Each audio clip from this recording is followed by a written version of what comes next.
Hello students. आज हम लोग फिर एक नई मेडिसिन के साथ में आपके सामने आए। तो आज हमें जो मेडिसिन देखनी है वो है camper office. Camper office medicine it's very important medicine, specially in today's when we are just facing, the whole world is facing a great threat, a very huge threat from the COVID-19. So in that condition, the discussion over the camphor officer becomes much more important. As you know, that camphor is also very much important for such type of condition. What we are meeting today, in case of the COVID-19. कोविड-19 के जो symptoms है उससे बहुत कुछ हमें उस तरीके के लक्षण में कैम्फोरा में देखने को मिलते हैं। कैम्फोरा बेसिकली हाइड्रोकार्बन है C6H16O, इसका फार्मूला है जो मैंने यहाँ पे आपके सामने लिखा हुआ है। वैसे देखा जाए तो ये एक लॉरेसी फैमिली की मेडिसिन है। लॉरस कैम्फोरा, इसके प्लांट से निकलने वाला जो गम है, बेसिकली जो सीक्रेशन है, उसको हम एक्टिफाइड स्पिरिट में डिसॉल्व करके सॉल्यूशन बनाते हैं, then we prepare the medicine for using homeopathy. So after this हमें सबसे पहले देखना पड़ेगा what the miasmatic background of this remedy. Almost all symptom of this remedy is being originated from the psora and psychosis or having a background or seat in the psora and psychosis. सोरा और साइकोसिस दोनों में इसका आपको लक्षण देखने को मिलेंगे। उसका पत्ती का जो है सीट है वो वहाँ पे देखने को मिलेगा। अब इसके टेम्परामेंट की अगर हम बात करें तो टेम्परामेंट यहाँ पे मैंने बताया आपको, सेंगुइन टेम्परामेंट है इसका, जो कि बहुत इंपॉर्टेंट हम मान सकते हैं। चिली पेशेंट है, need warmth at every level में, on physical level as well as mental. Okay, अब इसके बाद अगर हम देखें इसके अगले सिम्टम्स की तरफ देखें तो इसकी एक खासियत है जो हैनीमैन ने बताई है, जो बोला है कि हैनीमैन ने इस मेडिसिन के बारे में खास बात की, that it is a very puzzling remedy. You know, the action of this substance is very much puzzling and difficult of investigation. What the Hahnemann said at the time, even in a healthy organism, because of its primary action and the secondary action alternates, means the primary action of this remedy alternates and intermixes very much frequently with the vital reactions or the after effect of the organism. On this account, it is often difficult to determine what belongs to the vital direction of the body and what to the alternative effects due to the primary action of camphor. मतलब ये कि camphor medicine के जो सारे action है, जो उसकी क्रियाएं हैं हेल्दी ह्यूमन बॉडी पे, वो बहुत ज्यादा पॉजिटिव होती है। और इसकी जो सेकेंडरी रिएक्शन है, जो वाइटल रिएक्शन है, और मेडिसिन की जो प्राइमरी रिएक्शन है कैम्फर की, इन दोनों, ये दोनों में आपस में इतना ज्यादा आपस में चेंज होते हैं, आपस में इतने ज्यादा परिवर्तित होते हैं और इंटरमिक्स हो जाते हैं, मिल जाते हैं, कि हम लोग ये नहीं समझ पाते आसानी से कि कौन से लक्षण मेडिसिन के द्वारा उत्पन्न हुए लक्षण है और कौन से लक्षण ऐसे हैं जो कि सेकेंड रिएक्शन है या वाइटल रिएक्शन के कारण आ रहे हैं।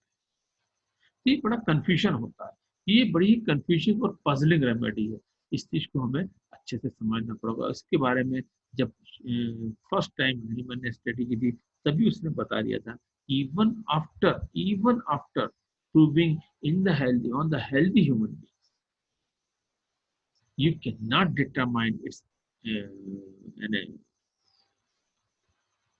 its symptom, what symptom belonging to the vital direction of the body and what to the alternating effects due to the primary action of the camp. ये दोनों चीजें हम आसानी से नहीं बता सकते। इसके बाद अगर हम देखें इसके स्फीयर ऑफ एक्शन की बात करें, स्फीयर ऑफ एक्शन इसका क्या है इस मेडिसिन, ठीक है। स्फीयर ऑफ एक्शन इस रेमेडी का देखिए सारी मेडिसिन के समान इसका भी स्फीयर ऑफ एक्शन जो है वो यही है कि माइंड है, रेस्पिरेटरी है, हार्ट है, जीआईटी, यूरिनरी एंड स्किन। ये जो एरियाज है यहाँ पे मेडिसिन बहुत अच्छा वर्क करती है। कौन कौन सी जगह? Mind, respiratory, heart, GIT, urinary, muscular and skin. ये सिम्टम्स, ये एरियाज है जहाँ पे मेडिसिन बहुत अच्छा वर्क करती है। लेकिन इसके बावजूद इन सारे क्षेत्रों के अलावा भी कुछ क्षेत्र ऐसे हैं जहाँ पे मेडिसिन का बहुत अच्छा आपको देखने को लक्षण मिल सकता है, ठीक है ना। जैसे कि हेड पे मेडिसिन बहुत अच्छा वर्क कर रही होती है, हेड पे बहुत अच्छा वर्क करती है, आईज पे बहुत अच्छा वर्क करती है, नोज पे बहुत अच्छा वर्क करती है, फेस पे बहुत अच्छा वर्क करती है, थ्रोट पे बहुत अच्छा वर्क करती है, male female extremities, fever and sleep. ये वो एरियाज हैं जो मैंने साइड में आपको लिखे हैं, ये छोटे छोटे ये वो एरियाज है जहाँ पे उनका अच्छा वर्क तो है लेकिन बहुत ज्यादा सिग्निफिकेंट।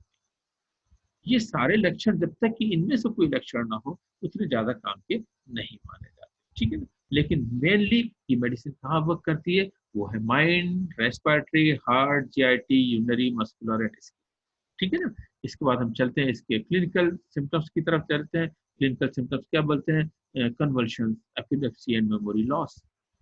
ये इसके मुख्य सिम्टम है, क्या क्या, convulsion, epilepsy and memory loss, ये इसके मुख्य सिम्टम है इस मेडिसिन, ठीक है ना। ये मेंटल सिम्टम्स में भी दे सकते हो आप, इसे मान सकते हो, या ठीक है ना, जनरलाइज सीजर्स है, सीवियर कन्वल्शन है, क्लेंचिंग ऑफ जॉ है, ये सब इसके लक्षण आपको देखने को मिलेंगे। इसके अलावा sleeplessness, insomnia, great insomnia, angina, cardiac symptoms, heart affection जितने भी हैं वो इसमें देखें काफी ज्यादा, fever heart and you can say the severe painful condition in the chest, ये सब palpitation, ये सब इसमें देखने को मिलेगा। इन्फ्लुएंजा एंड कोल्ड, ये सिम्टम्स की तरफ जरूर ध्यान देना है आज की तारीख में। इन्फ्लुएंजा कोल्ड इस बारे में जरूर देना है। आपको पता होगा हाल ही में the living legend doctor Rajendra Sinha also advise this medicine for the COVID-19 recently, just 3-4 days back. He has advised this medicine for the COVID-19 outbreak to control the outbreak and to as a preventive medicine also. Prophylaxis की तरह भी इसको इस्तेमाल करने को बोला है, curative की तरह, लेकिन एक अच्छी मेडिसिन है, अपन मान सकते हैं इसको। फिर देखते हैं सप्रेस्ड इरप्शन, इरप्शंस सप्रेस्ड, इसके कारण होने वाले रोगों पे भी बहुत अच्छा असर करती है। इरिसिपेलेटस स्क्रीन, बेड सोर्स, बहुत अच्छी मेडिसिन हम इसके बारे में मान सकते हैं। इसके अलावा गोनोरिया है, मीजल्स है, हाइपरपायरेक्सिया है, शिवरिंग, स्ट्रिंगरी, सनस्ट्रोक्स है, snake bites even also, it's very much important medicine for the snake bites, taste disorder, so many types of the disorders, and addiction to the tobacco chewing and the after effects of the prolonged use of the tobacco, especially the chewing, I'm not talking about the smoking, uh, after effects of the prolonged tobacco chewing, in that condition, especially in the Indian context, we can say, यहाँ पे लोग बहुत ज़्यादा तंबाकू का लंबे समय तक इस्तेमाल करते हैं, उसके बाद होने वाले लोग rheumatic conditions and the sexual manias. तो आफ्टर दिस क्या क्या इंपॉर्टेंट चीज अपन ने देखी, conversion, epilepsy, memory loss, sleeplessness, angina pectoris, heart affection, influenza, cold eruption, suppressed erysipelas, suppressed eruptions, gonorrhea, measles, hyperpyrexia, fever, shivering, stringy, sunstroke, snake bite, test disorder, tobacco habits, rheumatism, sexual mania, जिसके लिए medicine का बहुत अच्छा इस्तेमाल कर सकते हैं। इसके बाद हम अगली चीज देखते हैं। इसके बाद इसका हम पर्टिकुलर में चल देते हैं। सबसे पहले हम देखते हैं इसका mind, what the mind says, very important medicine about the mind, आपको याद रखना पड़ेगा। सबसे इंपॉर्टेंट चीज आती है इसकी anxiety with fretfulness or the fearfulness or the nervousness. Patient in this medicine is greatly anxious, very much anxious and nervous also. चिंता के साथ साथ उसमें बहुत ज्यादा भय भी, इस चीज को ध्यान रखना। He is very much afraid, he is fearful. अच्छा, afraid of his own thoughts, ये आप जरूर देखेंगे। इसमें जो खास चीज आप देख पा रहे हैं कि अपने ही खुद के विचारों से, मैं थोड़ा सा स्क्रीन को आपको नीचे करके दिखाता हूँ यहाँ पे, कि ये जैसे ये जो कंडीशन है, अफ्रेड ऑफ हिज और हर ओन थॉट्स, अपने खुद के विचारों को लेकर, great anguish and discouragement, afraid of his own thoughts, अपने ही विचारों को लेकर डर है, उसको अपने आप से अधिक डर है, अपने अपने बार बार जो सोच विचार उसके दिमाग में आ रहे होते हैं उसको लेकर अधिक डर। क्वारलसम एंड आर्गुमेंटेटिव, बहुत ज्यादा बहसबाजी करने वाला बंदा और झगड़ालू। लॉस ऑफ कॉन्शियसनेस, बहुत जल्दी मूर्छा छोड़ देता है। इसके साथ ही साथ एक और चीज बहुत अपनी ज्यादा इंपॉर्टेंट मिलेगी, डलनेस ऑफ सेंसेस, सारी सेंसेस जो है वो थोड़ी सी डल हो जाएंगी, है ना, काफी कम हो जाएंगी। और कंफ्यूज, ये भी बहुत इंपॉर्टेंट चीज है, कंफ्यूजन ऑफ आइडियाज, बहुत सारे आइडियाज आएंगे, उसको लेकर काफी ज्यादा कंफ्यूज हो जाएगा, ठीक है ना। डेलिरियम की कंडीशन है, लॉस ऑफ मेमोरी है, ये सब जो चीजें, क्वारलसम है, आर्गुमेंटेटिव और कॉम्पिटेटिव ह्यूमर जो है इसमें, मैनिया टू डिस्प्यूट, ये भी बहुत इंपॉर्टेंट चीज है, जिसके लिए हम देखेंगे बार बार झगड़ने के लिए उद्यत होने वाला व्यक्ति, बहुत ज्यादा चिंता करता हो, बहुत ज्यादा नर्वस भी हो वो, है ना, अपने ही विचारों को लेकर ज्यादा परेशान हो, झगड़ालू हो, बहसबाजी ज्यादा करना चाहे और साथ ही साथ कंफ्यूजन भी हो, ऐसे व्यक्ति के लिए बहुत इंपॉर्टेंट मेडिसिन है कौन सी, कैम्फोरा। इसके बाद हम देखते हैं इसका अगला सिम्टम, वो है आपका हेड का। हेड का सिम्टम्स भी बहुत इंपॉर्टेंट है, इसको ध्यान रखना। इसमें सबसे इंपॉर्टेंट है हेड में वर्टाइगोस। क्या है इंपॉर्टेंट, दैट इज वर्टाइगोस। पूरा सर गोल गोल गोल गोल घूमता है, vertigo with tendency to unconsciousness, एकदम से बेहोश हो जाने की टेंडेंसी के साथ। साथ ही साथ एक और चीज इसमें बहुत ज्यादा इंपॉर्टेंट रहती है कि इन दिस कंडीशन पेशेंट, यानी जिस vertigo compels the patient to incline to head the head backward, पीछे की ओर सर झुका लेने के लिए उसे मजबूर कर देता है, तब उसे कुछ बेहतर लगता है। He feels better by just bending his head backward, पीछे की ओर जब अपना सर झुका लेगा तो वो बेहतर फील करेगा। आप देखेंगे कैम्फोरा का पेशेंट को सामान्यतः ऐसे सर करके बैठा रहेगा तो उससे बहुत अच्छा फील होता है। ये इंपॉर्टेंट चीज है, इसको याद रखें। फिर अपन देखते हैं हेडेक। हेडेक की एक चीज को ध्यान रखना, headache with catarrhal symptoms. Headache इसका हमेशा कैटरल सिम्टम के साथ होता है, इन्फ्लेमेटरी कंडीशन के साथ होता है, और बीटिंग पेन इन सेरिबेलम। ये चीज को ध्यान रखना, beating pain in cerebellum with inflammation of meninges, especially after exposure to extreme sun heat. इस चीज को ध्यान रखना, बहुत ज्यादा सूरज की जो गर्मी है उसके एक्सपोज होने के बाद, उसको एक्सपोज होने के बाद लू लग जाना जिसे अपन कहते हैं, सूरज का तड़का लग जाना जो होता है, उसके बाद मेनिंजाइटिस अगर हो जाए और उसको बीटिंग पेन हो, उसको ऐसा लगता है पूरा सर में जो है ना, जो अंदर जो ब्रेन मैटर है वो स्कल को चारों तरफ से ऐसे धक्के मार रहा है, बीट कर रहा है। ठीक है ना, इस चीज को हमें याद रखना पड़ेगा, बहुत इंपॉर्टेंट फीचर है, इसको याद रखना पड़ेगा। दूसरी चीज हम देखते हैं इसको, stitching pain in temporal region and orbits. पूरे टेम्पोरल रीजन में स्टिचिंग पेन होना, ऑर्बिट्स में बहुत ज्यादा स्टिचिंग पेन होना। ये ऑर्बिट्स, आई ऑर्बिट्स जो है आंखों के गड्ढों में, कोटर में बहुत ज्यादा स्टिचिंग पेन होना, इसके लिए बहुत ही इंपॉर्टेंट मेडिसिन है, इसको हमें याद रखना पड़ेगा। इसके बाद एक और इसका हेडेक होता है ऑक्सीपिटल थ्रोबिंग। ऑक्सीपिटल थ्रोबिंग को स्पेशली याद रखना पड़ेगा। ऑक्सीपिटल कॉन्स्ट्रिक्टिव हेडेक होता है, constrictive headache specially in occipit throbbing in nature, which extends up to the root of the nose. Occiput से नाक की जड़ तक, from occiput to root of the nose. Occipital headache which extend up to the root of the nose. That is very important feature. That should be remembered always. See, there is a severe throbbing pain or constrictive headache in occiput which extends up to the root of the nose. ठीक है ना? And this pain is synchronize, synchronous ये लिखा है, synchronous with pulse. आपकी जो pulse है उसके साथ ये थ्रोबिंग जो है सिंक्रोनाइज हो जाती है, उसके साथ ताल से ताल मिला के चलती है। जो हाथ में चलने वाली नब्ज है, पल्स है, इसके साथ ही ताल मिला के ये चलती है। जैसे पल्स धड़केगी उसी समय यहाँ पे भी थ्रोबिंग होगी। तो ये यानी सिंक्रोनाइज विद द पल्स है, इस चीज को याद रखना है। ठीक है ना। अब ये जो दर्द होता है ऑक्सीपिटल हेडेक को, ये सामान्यतः कब ज्यादा बढ़ जाता है, एग्रेवेटेड बाय स्टूपिंग फॉरवर्ड, आगे की ओर देखने से इसका हेडेक जो है वो बढ़ जाता है।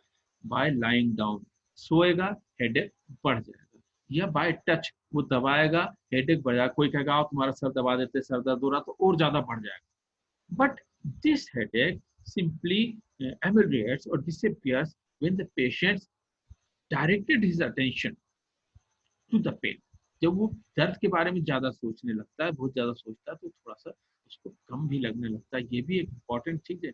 सोरनेस ऑफ हेड, पूरे हेड की सोरनेस आपको इसमें देखने को मिलेगी। इसके बाद दिखती है dizziness, dizziness as if from intoxication. Dizziness माने घूमना, सर का घूमना गोल गोल, जैसे कि इंटॉक्सिकेशन, जैसे किसी ने कोई जहरीली चीज या नशे की चीज खा ली हो, यानी इंटॉक्सिकेटेड हो गया हो, इस तरीके का उसे डिजीनेस देखने को मिलेगा। ठीक है ना। इसके बाद देखेंगे स्पाज्म, हेड में आने वाले स्पाज्म जिससे उसका पूरा सर एक ओर की ओर झुकता चला जाएगा। ये जो इंपॉर्टेंट हेड के फीचर्स है। इसके बाद हम चलते हैं आईज। आईज में बहुत इंपॉर्टेंट चीज है, आप ये देखेंगे आईज में देखेंगे सबसे पहले fixed staring and dilated pupil. Fixed eyes like this, eyes fix, staring यानी घूर के देखता है, बिल्कुल ऐसे घूरता रहेगा पूरे टाइम घूरता रहेगा, घूर के देखेगा। Steering, fixed steering, pupils are dilated, and there is a sensation as if all objects were too bright, means and glittering, बहुत ज्यादा हर चीज ऐसी लग रही है बहुत ज्यादा चमकती हुई है, बहुत ज्यादा चमक रही है, उसमें से रोशनी निकल रही है, ब्राइट है, उज्जवल है, ग्लिटरिंग है, तेजी से आंखें चौंधी आ रही है उसकी। Photophobia, it is the condition of the photophobia. Inflammation of eyes, that is very important thing. Trembling of the eyelids, आप इसमें देखेंगे आंखों की जो पुतली है वो लड़खड़ाने लगती है, ऐसे ऐसे लड़खड़ाएंगी। Trembling of the eyelids, these are the very important features. Eyes जिसे अपन कहेंगे टर्न्स अपवर्ड, आंखें जो है ना ऊपर की ओर चली जाएंगी उसकी कन्वल्शंस के साथ। कन्वल्सिवली आईज टर्न्स अपवर्ड, ये हम इसको मान सकते हैं, ठीक है ना। ये चीज आप इसमें देख पाएंगे आंखों के बारे में, ठीक है ना। फिर obscuration of the sight, obscuration of the sight भी एक इंपॉर्टेंट फीचर देखने को मिलेगा। ऑब्स्क्यूरेशन, OBSCURATION, obscuration of the sight means transient losses of the vision, transient losses of the vision for a few seconds, not for all time, just एक दो second के लिए आंखों के सामने अंधेरा छाना और सब कुछ दिखना बंद हो जाना। खासतौर से कब, जबकि जबकि ये होता है छींक रहे हो, खांस रहे हो, या स्ट्रेनिंग कर रहे हो, या स्ट्रेनिंग कर रहे हैं स्टूल के समय, या बेंडिंग डाउन हो रहे हो। ये ऐसा क्यों होता है? just because of increased intracranial pressure. Intracranial pressure जब बढ़ जाता है उसके कारण समस्या आती है ना, transient loss. Increase intracranial pressure के समय आप जो उसे खांसेंगे उस समय एकदम 2 मिनट के लिए अंधेरा आंखों के सामने छा जाना और विजन का गायब हो जाना, इसे कहते हैं ऑब्स्क्यूरेशन ऑफ द साइट। ये आपको इंपॉर्टेंट सिम्टम कैम्पोरा में देखने को मिलता है। फोटोफोबिया हमने आपको बताया ही है, फोटोफोबिया भी देखने को मिलता है। इसके बाद हम देखते हैं संकन आइज। आप यहाँ पे देख सकते हैं आई संकन, मतलब ये जैसे संकन आई है और ये हेल्दी आई है, बिल्कुल क्लियर दिख रही है पूरे आंख के चारों, और यहाँ पे आंख के चारों ओर एक काले रंग का घेरा दिख रहा है ना, ये संकन आइज कहलाती है। सिकुड़ी हुई अंदर धसी हुई आंखें, ये इंपॉर्टेंट फीचर हम इसमें देख पाएंगे। इसके बाद हम देखते हैं फेस। फेस कैसा मिलेगा इसका? पेल फेस मिलेगा। कैसा मिलेगा? फेस, फेस मिलेगा पेल, है ना, पीले रंग का। एक्सट्रीम पेल फेस मिलेगा देखने को, बहुत ज्यादा, बिल्कुल जैसे कहेंगे अपन डेडली पेल फेस, बिल्कुल जैसे मृत चेहरा होता है, मरे हुए व्यक्ति का चेहरा बिल्कुल डेडली पेल होता है ना, उसे हम कहेंगे डेडली पेल। या फिर एक्सट्रीमली डीप रेड फेस देखने को मिलेगा। आइसी कोल्ड पेल फेस भी देखने को मिल सकता है इसमें, ठीक है ना। एंशियस फेस भी देखने को मिलेगा। तो कोल्ड स्वेटिंग बहुत ज्यादा होगी फेस के ऊपर, ये भी हम देखेंगे। इरिसिपेलस ऑफ द फेस भी आपको इसमें देखने को मिल सकता है। फिर convulsive distortion of the face, ये भी हमें देखने को मिलेगा। एकदम कन्वर्जन आएगा, मुंह टेढ़ा हो जाना, ये क्लिंचिंग ऑफ जब कस के दौर ऐसे जबड़े को कस के बंद कर लेना, ये जो चीजें हैं ये बहुत इंपॉर्टेंट आप इसमें देख पाएंगे। इसके बाद हम देखते हैं इसके नोज के सिम्टम। नोज के सिम्टम भी बहुत इंपॉर्टेंट है, वो जरूर आजकल ध्यान में रखना, खासतौर से इस समय जबकि हम पूरी दुनिया कोरोना से लड़ रही है।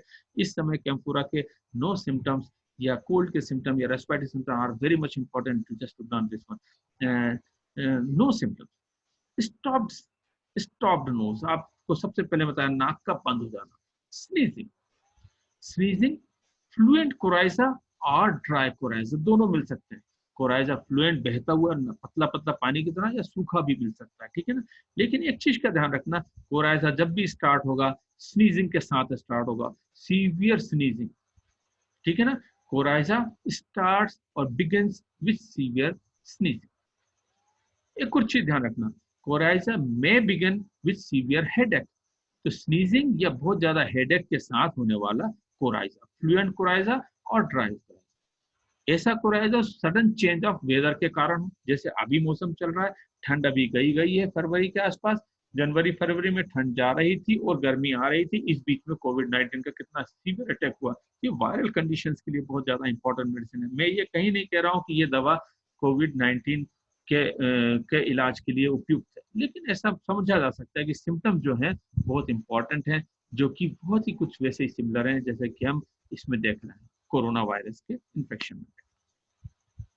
सीवियर कोल्ड, परसिस्टेंट एपिस्टेक्सिस, लगातार जो होने वाला, यानी नाक से ब्लीडिंग। लेकिन ये परसिस्टेंट एपिस्टेक्सिस खासतौर से कब होती है? इन द मॉर्निंग आवर्स, खासतौर से सुबह के समय होने वाली नाक से खून आने वाली स्थिति में अपन इसे देख सकते हैं, ठीक है। फिर हम देखते हैं वायलेंट स्टिचिंग, वायलेंट स्टिचिंग और क्रॉलिंग। क्रॉलिंग मतलब नाक में कीड़े रेंगने जैसा बार बार एहसास, बार बार नाक खुजाना, stitching pain and the cold tip of the nose, nose की जो टिप होगी वो बिल्कुल कोल्ड हो जाएगी, ठंडी हो जाएगी। तो इस तरीके के सिम्टम्स में बहुत ज्यादा इंपॉर्टेंट मेडिसिन ये मानी जाती है। अब इसके बाद हम देखते हैं स्टमक सिम्टम देख लेते हैं। स्टमक सिम्टम भी इसके बहुत इंपॉर्टेंट है। आप लोग जो भी पाएंगे सबसे ज्यादा important stomach, abdomen, stool symptoms आप देख पाएंगे। स्टमक के सिम्टम्स सबसे पहले हम देखते हैं severe pressive pain in the pit of stomach. Stomach के पिट में, गड्ढे में बहुत ज्यादा सीवियर प्रेसिंग पेन, ठीक है ना। एक चीज सबसे इंपॉर्टेंट आप देखेंगे। फिर अपन दूसरी चीज देखेंगे coldness, coldness of stomach followed by burning. Stomach में बहुत ज्यादा ठंड का एहसास होना और वो फिर सीवियर बर्निंग जो है उसके अंदर होना। very sensitive to touch. Stomach is very sensitive to touch. Bruised, pain, pressure, severe pressure in the stomach. Epigastrium में बहुत ज्यादा discomfort in the epigastrium. Irritation after dinner, खाना खाने के बाद, खासतौर से रात का खाना खाने के बाद बहुत ज्यादा डकार आना, सीवियर इरेक्टेशन जो है, ये इसका एक अच्छा लक्षण। इसके बाद हम देखते हैं एब्डोमेन। एब्डोमेन में बहुत इंपॉर्टेंट आपको सिम्टम देखने को मिलेंगे। एब्डोमेन के सिम्टम में अगर आप देखेंगे तो क्रैम्प्स देखने को मिलेंगे, severe cramps, cutting and colic, especially in the night hours, रात के समय, belly aches, as if diarrhea would follow। इतनी जबरदस्त पेट में दर्द होता है जैसे कि अब शायद लूज मोशन हो जाएंगे, डायरिया हो जाएंगे। Drawing pain on entire of right side, पूरे राइट साइड उसकी जो है पेट का, उसमें बहुत ज्यादा ड्राइंग पेन होगा, खींचने जैसा दर्द होगा उसमें, और ऐसा लगेगा जैसे कि कोई ब्रूस हो गया, किसी ने घिस दिया है वहां पे कस, इस तरीके का दर्द होगा। इसको हमें इंपॉर्टेंटली याद रखना पड़ेगा। सेंसेशन ऑफ फुलनेस, बहुत ज्यादा भरेपन का एहसास, कोल्ड और बर्निंग हीट, या तो बहुत ज्यादा ठंडापन हो जाएगा वहां पे या बहुत सीवियर बर्निंग हीट होगी। इसके साथ ही एक और इम्पॉर्टेंट चीज आपको देखने को मिलेगी, inclination to vomit. Inclination to vomit माने उल्टी करने की बहुत इच्छा, nausea, severe nausea, followed by attacks of vertigo. उसके बाद अटैक्स होंगे वर्टाइगो के, यानी बहुत ज्यादा उल्टी करने की इच्छा होगी, फिर उल्टी होगी और उसके बाद से बहुत ज्यादा चक्कर आएंगे, कमजोरी आएगी और वो बेहोशी जैसा होकर नीचे गिर जाएगा। इस चीज को हमें याद रखना। इसके बाद हम चलते हैं स्टूल में, इसको चेक करते हैं व्हाट द स्टूल से, दैट इज वेरी इंपॉर्टेंट। इसको हमेशा ध्यान रखना पड़ेगा हमें। It is a very important medicine for the difficult constipation and difficult stool। इसके बाद ये बहुत ज्यादा इंपॉर्टेंट मेडिसिन है, ब्लैकिश इनवॉलेंट्री स्टूल डायरिया। इसका जो डायरिया होगा ब्लैकिश होगा, इनवॉलेंट्री होगा, यानी अनिच्छिक रूप से स्वयं हो जाएगा, उसको पता भी नहीं पड़ेगा तो हो जाएगा। एशियाटिक कॉलरा बहुत इंपॉर्टेंट मेडिसिन है, एशियाटिक कॉलरा का, एशिया जैसी जगह पे होने वाले कॉलरा के लिए, हैजा के लिए, विथ क्रैम्प्स इन कॉल्स, पूरी कॉल्स को समय सीवियर क्रैम्प्स होगा, कोल्डनेस इन बॉडी, है ना, इस चीज को ध्यान रखना। एंग्विश, बहुत ज्यादा दर्द, बेचैनी के साथ, burning in oesophagus and stomach, ये चीज को ध्यान रखना। सीवियर इसोफेगस में सीवियर बर्निंग होगी, स्टमक में बहुत ज्यादा बर्निंग होगी, कोलेप्स होगा, great weakness and collapse, tongue and mouth total cold हो जाएंगे। इसको याद रखना, इस स्टूल के लिए बहुत इंपॉर्टेंट मेडिसिन है। इसके बाद हम देखते हैं डायरिया। डायरिया इसका कॉलिकी पेन, व्हेन बाय कोल्ड, बहुत ज्यादा कॉलिकी पेन होगा पेट में, और यहाँ पे थोड़ा सा मैंने गलत लिखा है, व्हेन कॉज्ड बाय कोल्ड, ठंड के द्वारा, व्हेन कॉज्ड बाय, कॉज्ड यहाँ से ओमिट हो गया, इसको आप जोड़ लीजिएगा, व्हेन कॉज्ड बाय कोल्ड, ठंड के कारण होने वाला दस्त, वो कॉलिकी पेन के साथ होने वाला दस्त, और उसके साथ ही ग्रेट प्रोस्ट्रेशन, बहुत ज्यादा थकावट होगी, हर दस्त के बाद पेशेंट बिल्कुल निढाल होकर गिर जाएगा, उसके हाथ पांव पूरी तरीके से ठंडे पड़ जाएंगे। ये इसका इंपॉर्टेंट फीचर है इसके दस्तों का। इसका देखते हैं हम इसके यूरिनरी ऑर्गन्स की बात करते हैं कि यूरिनरी ऑर्गन्स क्या बोलते हैं। यूरिन में देखो बहुत इंपॉर्टेंट चीज है, स्लो एंड स्मॉल स्ट्रीम। उसको ऐसा लगेगा यूरेथ्रा जैसे कॉन्ट्रैक्ट हो गया, यानी कि जैसे यूरेथ्रा सिकुड़ गया है। उसकी स्ट्रीम जो है वो कैसी होगी, स्लो और स्मॉल होगी, छोटी यानी पतली पतली होगी और धीरे धीरे गिरेगी, बिना किसी प्रेशर के पेशाब उसको बाहर आए। रिटेंशन ऑफ यूरिन, यूरिन का रुक जाना, इस चीज को ध्यान रखना। Retention of urine, it is one of the very good medicine for the retention of urine when there is a slow and small stream of urine with a severe sense as if urethra is contracted. In that condition, the camphor plays a very important role. And second thing, strangely with trismus of neck of blood. Strangury with tenesmus of neck of bladder, bladder की neck में बहुत ज्यादा दर्द, ऐंठन वाला दर्द होता है, और उसके साथ पेशाब की मात्रा का कम हो जाना, ठीक है ना। Yellowish green, yellowish green urination, turbid urination with mouldy smell, mould मैंने आपको पहले भी समझाया था मोल्ड क्या होता है, मोल्ड की स्मेल उसमें से आएगी, खमीरी स्मेल के साथ, हरे हरे से रंग का, पीले पीले से रंग, हरा पीले रंग का पेशाब होना जो कि काफी गाढ़ा हो, haematuria, blood in urine, it's one of the very good medicine, burning pain during the emission of urine, पेशाब करते समय बर्निंग पेन होना, यूरिन रेड और टर्बिड होना, थिक सेडिमेंटेशन उसमें होना, इसके लिए ये एक अद्भुत औषधि मानी जाती है कैम्फोरा। इसके बाद हम देखते हैं इसके male sexual organs, male sexual organs पे ये मेडिसिन का क्या इफेक्ट है ये भी हमें देखना है। अब हम देखते हैं इसके मेल सेक्सुअल ऑर्गन में अगर अपन देखें सबसे इंपॉर्टेंट फीचर क्या है, जो आपको सामने दिख रहा है, desire, increase desire with absence और एब्सेंस ऑफ डिजायर, ये इंपॉर्टेंट फीचर आप देख सकते हैं। क्या सबसे पहले आप देखेंगे डिजायर इंक्रीज, ऑब्लिक लगाया मैंने, और एब्सेंट, या तो कंप्लीट एब्सेंट या excessively increase, rigidism, rigidism and a very sensitive part which leads to the easy excitation, ठीक है ना। attacks of violent priapism, priapism during dreams, and during dreams very violent excitation, sudden laxness of organ, that is also very important feature, and nocturnal emission, ठीक है। sensation of contraction in the testis, there is a great sense of contraction in testis, and the coldness over scrotum, it is also a very important medicine for this purpose, okay।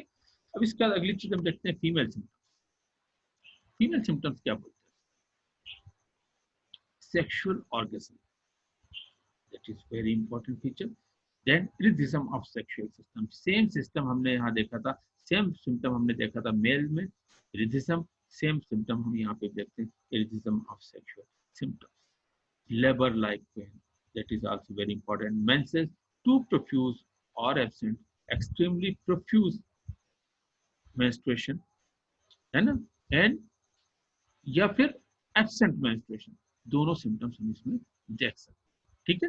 अब इसके बाद हम अगले symptoms की तरफ चलते हैं, respiratory symptom, very much important thing, that is the respiratory symptoms को जरूर हमने याद रखना पड़ेगा।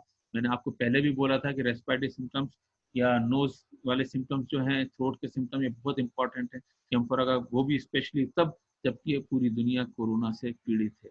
Voice husky and week voice आप इसमें देखेंगे, डिफिकल्ट म्यूकस, बहुत ज्यादा डिफिकल्ट म्यूकस, माने कि म्यूकस आसानी से निकलता नहीं है, it lodges in the throat and very hard to expel it out, and usually produces severe obstruction, जिसके कारण पूरा गला चोक चोक महसूस होता है, सफोकेटिंग फीलिंग आपको इसमें देखने को मिल सकती है। इसका देखते हैं dry scraping sensation, constriction of larynx, throat feels as totally tight, ऐसा लगेगा पूरे गले को किसी मोटी रस्सी से या कस के टाई से बांध दिया गया, कस के बांध दिया गया, patient become suffocated, he grasps for every breath for his life, that is very important sensation, constriction of larynx, throat feels as if tied, dry scraping sensation, पूरा गला जो सूखा लगेगा जैसे किसी ने छील दिया है, कटिंग सेंसेशन, कोल्ड फीलिंग इन विंड पाइप्स, पूरे इसोफेगस में ठंडी ठंडी उसको एहसास होगा, जिसके कारण उसे खांसी भी प्रोड्यूस होने लगेगी,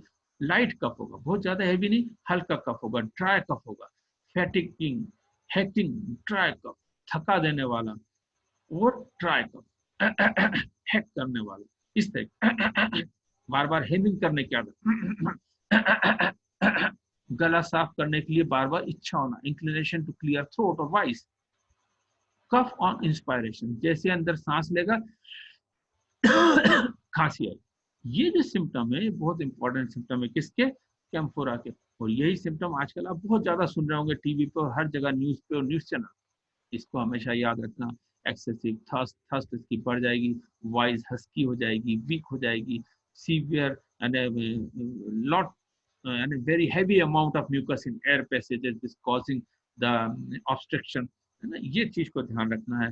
अस्थमा, अस्थमा खास तौर से ऐसे पेशेंट में जिनको बॉडी एक्सर्शन, कुछ भी फिजिकल एक्सर्शन करेंगे, सीढ़ी चढ़ेंगे, थोड़ा भी चढ़ेंगे, कोई सामान रखेंगे या कुछ बात कर रहे हैं, चल रहे हैं, तो उसका अस्थमा बढ़ जाना, ऐसी कंडीशन में हम कैम्फोरा को हमेशा याद रखते हैं। हॉट ब्रीथ, पूरी सांसें काफी गर्म गर्म होती हैं इसकी, very hot breath with cold feeling in the chest, that is important feature. Hot breath with cold feeling in the chest followed by cold breath. समझ गए भैया? या तो क्या होगा, हॉट ब्रीथ होगी। लेकिन हॉट ब्रीथ के साथ एक इंपॉर्टेंट चीज होती है, एक्यूट इरप्टिव डिसीज अगर कोई हो, जैसे कि मीजल्स है ना, एक्यूट इरप्टिव डिसीज, उसमें हॉट ब्रीथ रहेगी, या फिर cold feeling in chest followed by cold breath रहेगी।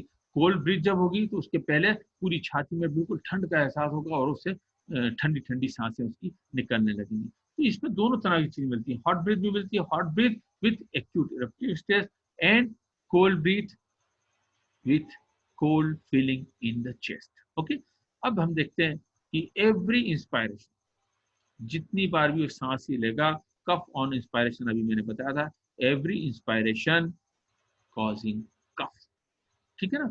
फिर एक और चीज देखेंगे, चेस्ट, चेस्ट के सिम्टम हम देख लेते हैं, क्या कहते हैं चेस्ट के सिम्टम। चेस्ट के सिम्टम कहते हैं, चेस्ट के सिम्टम कहते हैं इसके सफोकेशन, ठीक है ना। सफोकेशन दो स्थिति में होगा, एक तो एक्सेसिव एक्यूमुलेशन ऑफ म्यूकस, बहुत ज्यादा म्यूकस का इकट्ठा हो जाने के कारण इसको सफोकेशन होगा, which increases the danger of suffocation. और दूसरी चीज होगी constriction of larynx, it causes the suffocation. Constriction of larynx मैंने शुरू में यहाँ पे बताया था, constriction of larynx causes suffocation, ये ऊपर थर्ड लाइन में लिखा हुआ constriction of larynx which causes suffocation. It is very much similar as if from the vapor of sulfur, जैसे कि सल्फर के फ्यूम्स के कारण होने वाला सफोकेशन होता है। सल्फर फ्यूम्स आपने देखा होगा, अक्सर पटाखे वगैरह चढ़ाते हैं तो काफी सल्फर का धुआं निकलता है, उसके कारण जो सफोकेशन होता है, वैसी सफोकेशन कॉन्स्ट्रिक्शन ऑफ लेरिंग्स के कारण इसमें कैम्फोरा में हम देख पाते हैं। इसके बाद अगली चीज हम देखते हैं इसकी चेस्ट। चेस्ट हमने देखा, चेस्ट में सफोकेटिंग अटैक देखा आपने, सफोकेटिंग ऑपरेशन देख सकते हैं हम इसमें, काफी ज्यादा छाती पे दबाव रहेगा, कॉन्स्ट्रिक्शन ऑफ द लेरिंग्स रहेगा इसमें। ये अभी मैंने बताई है आपको, as from the vapour of sulphur, ऐसा उसको फीलिंग रहेगा चेस्ट, ठीक है ना।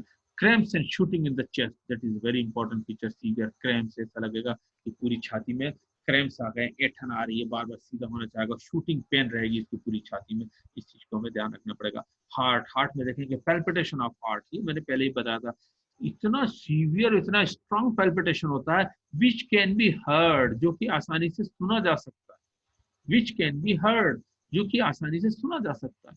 And this palpitation usually aggravates after every meal, जितनी बार खाना खाएगा उसके बाद उसका पैल्पिटेशन बढ़ जाएगा, उसको बहुत ज्यादा जोर जोर से धड़ धड़ धड़ धड़ धड़ धड़ धड़ धड़ दिल चलने लगेगा, उसकी आवाज आएगी, इतनी जोर से आवाज आएगी आसानी से अपन सुन सकते हैं कि इसका दिल धड़क रहा है।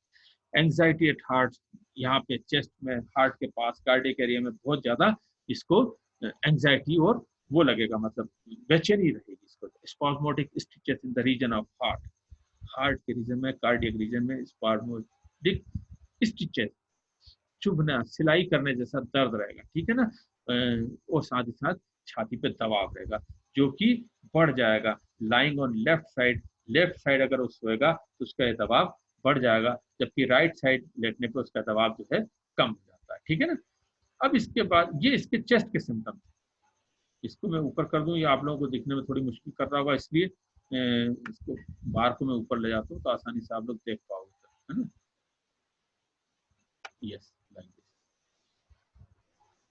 इसके बाद हम चलते हैं, यानी lying on left side, the complaints of heart complaints aggravates when lying on left side, left करवट लेटेगा तो इसकी कंप्लेंट बढ़ जाएगी, और राइट करवट लेटने पर इसकी जो है समस्या कम हो जाती है। इसके बाद हम चलते हैं चेस्ट के बाद अगले सिम्टम्स की ओर चलते हैं। Neck, back and extremities, that's very important part, neck, back and extremities, इसके बारे में हम देखेंगे। Severe tension and stiffness on the neck, specially when moving neck, गर्दन जब जब घुमाएगा सब सीवियर टेंशन और स्टिफनेस उसको गर्दन में लगेगी, साथ ही साथ गर्मी का एहसास होगा, severe heaviness, severe tension, stiffness यानी जकड़न, एंड गर्मी, हीट, हीट का एहसास when moving the neck, that is important thing. Heat with inward vibration, ठीक है ना. ये एक चीज को ध्यान रखना है, जो इसके अंदर जो गर्दन में जो गर्मी का एहसास होगा, उसके साथ ही अंदर ही अंदर कपने जैसे एहसास होगा, ऐसे कांपने जैसा एहसास होगा, जैसे जैसे जैसे कांप रही हो पूरी गर्दन. और ये कहाँ तक जाएगी? शोल्डर के बीच तक चली जाएगी, पीछे स्केपुला के बीच तक जाएगी, in between the scapula. That is important feature, इसको याद रखना. ड्राइंग स्टिचिंग पेन भी रहेगा इसकी पूरे इन बिटवीन द स्केपुला, ठीक है ना. And this pain extends into the chest when moving arm. जब हाथ को ऐसे गोल घुमा रहा है या हाथ का काम कर रहा है, तो ये जो स्केपुला के बीच में होने वाला दर्द है, वो चेस्ट में काफी अंदर तक घुसता चला जाएगा, काफी अंदर तक घुस जाएगा. So it is very important feature. Drawing stitches pain between the scapula extending into the chest when moving arms. ठीक है ना.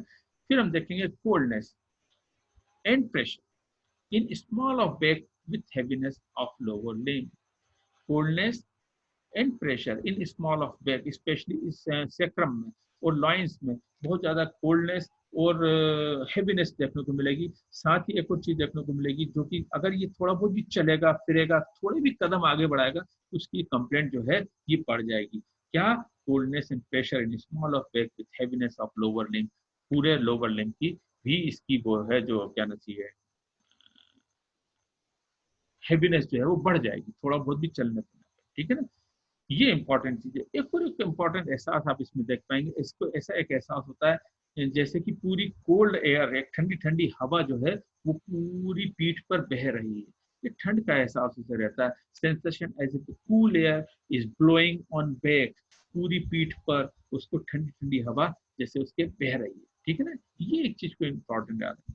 फिर drawing inclination between the scapula, दोनों स्कैपुला के बीच में ड्राइंग इंक्लिनेशन रहेगा. बार बार ऐसे ऐसे करेगा, ऐसे ऐसे ऐसे ऐसे करके जो है ना ड्रॉ करेगा उसे. दोनों स्कैपुला को बार बार ड्रॉ करेगा, खींचने की कोशिश करेगा जकड़न के कारण. इस चीज को याद रखना पड़ेगा. इसका देखते हैं आइसी कोल्डनेस ऑफ एक्सट्रीमिटीज. पूरे हाथ पांव की बहुत ज्यादा आइसी कोल्डनेस. पूरे हाथ जो है इसके बिल्कुल बर्फ के समान ठंडे हो जाएंगे. खासतौर से फीवर के समय भी ध्यान रखना, इस चीज को बहुत इंपॉर्टेंट फीचर है. फीवर के समय आइसी कोल्डनेस, लूज मोशन के समय आइसी कोल्डनेस ऑफ एक्सट्रीमिटीज, इस चीज को हमें ध्यान रखना पड़ेगा, ठीक है ना. इसके बाद देखते हैं अपन bruised pain. Bruised pain in the thighs and in the knees. घुटनों में और जांघों में ब्रूइज्ड पेन होगा, बिल्कुल जैसे किसी ने छील दिया इस तरीके का. इस चीज को ध्यान रखना है. साथ ही great weakness of the legs and cramps in the calves. Calf muscle में क्रैम्प होना, ये बहुत इंपॉर्टेंट फीचर है. कैम्फोरा का सबसे इंपॉर्टेंट फीचर है cramps in the calves of the leg with icy coldness. That is very important. Almost in all complaints of the body, it is a very important associated symptom. That is the cramp in the calves of the legs with icy coldness of the extremity. ये कैम्फोरा का हमेशा ध्यान रखना पड़ेगा. इसके बाद हम चलते हैं अगली उसकी ओर. That is the skin. Skin के सिम्टम भी बहुत इंपॉर्टेंट है, इसको याद रख लो भैया. स्किन के सिम्टम है सोरली सेंसिटिव. सोरली काफी सोर skin, sensitive skin, even on the slightest touch it's become the painful, है ना. इरिसिपेलेटस इन्फ्लामेशन आपको स्किन में देखने को मिलेगा. स्किन ब्लूइश एंड कोल्ड देखने को मिलेगी. ये इरिसिपेलेटस इन्फ्लामेशन आप देख पाएंगे. ये इरिसिपेलेटस इन्फ्लामेशन ऑफ स्किन, ये जो रेड रेड रेड जोन दिख रहा है, that is the erysipelatous inflammation of the skin. दिख रहा है ना आपको, ये नॉर्मल स्किन है नीचे, और ये इरिसिपेलेटस स्किन का इन्फ्लामेशन आप देख पाएंगे. फिर dryness of skin, it is also one of the very important medicine for the dry skin. Dry skin के लिए बहुत अच्छी मेडिसिन हम कैम्फोरा को मानते हैं. कैम्फोरा बहुत अच्छी मेडिसिन है ड्राई स्किन के लिए. इसके बाद अगली चीज देखते हैं हम फीवर. फीवर के लिए भैया देखें आप, बहुत अच्छी मेडिसिन है. It is a very important medicine. When there is excessive sensibility to the fresh air with tendency to take cold very easily. ये ध्यान रखना, ये सेंसिबिलिटी बहुत ज्यादा सेंसिटिव पेशेंट हो किसके लिए, फ्रेश एयर के लिए, और साथ ही साथ टेंडेंसी क्या हो, आसानी से उसे सर्दी जुकाम हो जाता हो. सर्दी हवा में, वो ठंडी हवा में बैठ नहीं पाता हो. तो यहाँ पे हम देखेंगे बुखार जबकि बहुत ज्यादा सेंसिटिव हो, वो फ्रेश एयर के लिए, और उसको बहुत जल्दी सर्दी जुकाम हो जाने का अंदेशा बना रहे, उसकी प्रकृति ऐसी है ना. Cold over the whole body, पूरा शरीर ठंडा रहता है. With deadly paleness of the face, ये फेस में भी हमने बताया था, deadly paleness of the face, है ना. शिवरिंग, चेटिंग यानी चैटी माने बहुत ज्यादा बकवास करने वाला, बातूनी बंदा, उल्टे सीधी बकवास कर रहा हो ऐसा बंदा, चैटरिंग करता रहता हो पूरे टाइम, ऐसा फीवर के समय उसको इस तरीके के बाउट्स आते हैं कि पूरा शरीर ठंडा है और डेडली पेलनेस है फेस की, फीवर बहुत ज्यादा है, बहुत ज्यादा शिवरिंग हो रही है, सर्दी उसे बहुत ज्यादा लग रही है और बंदा बहुत ज्यादा चैटरिंग कर रहा हो, ये इस चीज को ध्यान रखना। इसके बाद हम देखते हैं इसकी स्लीप, स्लीप इसकी क्या कहती है, very strong desire to sleep in the day hours, ये चीज को ध्यान रखना। दिन के समय बहुत ज्यादा नींद आती है, पूरा दिन सोता रहना चाहता है, बैठ नहीं सकता, ऊँगता रहता है, but sleeplessness in the night hour, there is no sleep in the night, he wants to just a beg very widely awake like a ullu, do you know the ullu? बिल्कुल उल्लू की तरह रात भर जगता रहेगा और दिन भर सोता रहेगा। So it is very important medicine for such type of condition when there is a strong desire to sleep in the day hours, but there is a nocturnal sleeplessness. But this nocturnal sleeplessness is a result of nervous excitement. इसको हमें नहीं भूलना पड़ेगा, nocturnal sleeplessness which with a result of nervous excitement, इसको भी याद रखना पड़ेगा, ठीक है ना। फिर अपन देखेंगे स्नोरिंग, बहुत ज्यादा खर्राटे आना, टॉसिंग ड्यूरिंग स्लीप, इधर से उधर करवट बदलना, इस करवट बदलना, कभी उस करवट, यानी snoring and tossing during sleep with shorter inspiration, छोटी छोटी सा इस तरीके के छोटी छोटी शॉर्टर इंस्पायरेशन उसको आप देखने को मिलेंगे, snoring, tossing and shorter inspiration during sleep. फिर अपन इसके ड्रीम्स के बारे में देखें, very much anxious and fearful dreams, आप इसको देखेंगे बहुत ज्यादा चिंता और डर से भरे इसके आपको ड्रीम्स देखेंगे, आत्माओं के सपने आप देखता है patient, and about what he is intended और हैपेंड, ये दोनों चीजों को ध्यान रखना कि जो कुछ दिन भर में घट चुका है उसके सपने देखेगा, वो जो कुछ उसने दूसरे दिन के लिए प्लानिंग कर रखी है उसके भी सपने वो देखने लगता है। तो एक तरीके से ये जो है सोते सोते भी बेचारा काम करता है। क्या काम करता है, जो दिन भर उसने देखा वो काम करेगा और जो कल करने वाला प्लानिंग वो भी सोते में ही कर लेगा। ये that's very important, the dream is full of anxiety, fearful dreams and vision of spirits, and he thinks and or what he dreams about what is intended, what is planned, or what is happened since morning। ये चीज हमें हमेशा देखना पड़ेगी। तो extreme restlessness पूरी नींद में और सीवियर एंजाइटी के कारण अपन देखेंगे, ठीक है ना। ये दोनों चीजें आपको स्लीप में देखने को मिलेगी, क्या, एक्सट्रीम रेस्टलेसनेस और सीवियर एंजाइटी। एक कोई इंपॉर्टेंट चीज देखेंगे, स्लीप की हम लोग बात कर रहे हैं, एक चीज और देख सकते हैं, पेशेंट इस यानी इसमें आप देखेंगे कोमा की स्थिति, और वो भी डेलीरियम के साथ अगर हो तब कैम्फोरा बहुत इंपॉर्टेंट मेडिसिन है, that is also type of sleep, that is coma with delirium. Okay, अब इसके बाद अगली चीज हम देखते हैं मॉडलिटीज, इसके फाइनल चैप्टर की तरफ हम आ गए हैं, that is the modalities. What are the modalities? Worse, worse by motion, worse in night hours, contact and cold air. क्या वर्स क्या होगा, इन सबसे वर्स हो जाएगा। किन किन से वर्स होगा? Motion, night, contact, cold air. थोड़ा भी चलेगा फिरेगा कंप्लेंट इसकी बढ़ जाएंगी, जैसी रात होगी इसकी समस्याएं बढ़ने लगेंगी, जैसी सेंसिटिविटी के कारण कोई छुएगा कोई टच करेगा इसकी समस्याएं बढ़ जाएंगी, ठंडी हवा से इसकी समस्याएं बढ़ती चली जाएंगी। ये 4-5 चीजें जिसके कारण इसकी कंप्लेंट क्या हो जाएंगी, worse. These all things makes the complaints more worse. इसका चलते हैं patient feels better, better by warm, he always needs better warm, decreases his complaint, ठीक है ना। वार्म से क्या होगा, इसकी कंप्लेंट छोटी हो जाएंगी, शांत हो जाएंगी, ठीक है ना। वार्म से क्या होगी, इसकी कंप्लेंट कम हो जाएंगी। इसको वार्म हर लेवल पे चाहिए, चाहे मेंटल लेवल हो चाहे वो फिजिकल लेवल हो, ठीक है ना। तो इस प्रकार से हमारी मेडिसिन कंप्लीट होती है। मेरे ख्याल से बेहतर है, आपको काफी कुछ समझ में आएगा। इसके बाद में इसके आपको कुछ असाइनमेंट दे रहा हूँ, वो आपको अभी पोस्ट कर दूंगा, उनको आपको पूरन लिखना पड़ेगा, ठीक है ना। तो इसके साथ ही अपन आज कंप्लीट करते हैं, मेडिसिन को रोकते हैं। Okay, bye bye.